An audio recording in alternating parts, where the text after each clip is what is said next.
Are you tired of fake traffic skewing your analytics? Learn to reveal AI assistance in under 3 minutes. I'll show you exactly which folders to click in Semrush to isolate AI traffic and compare it with competitors. Start by heading over to your Semrush folders. Click on the first highlight to open the relevant section. Then, click on the next highlight to drill down further.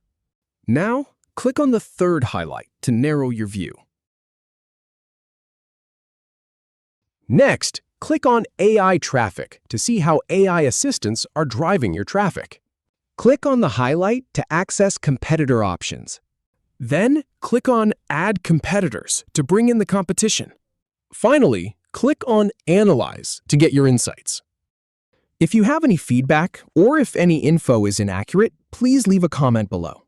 We'll do our best to answer or redo the video if needed. Thanks for watching.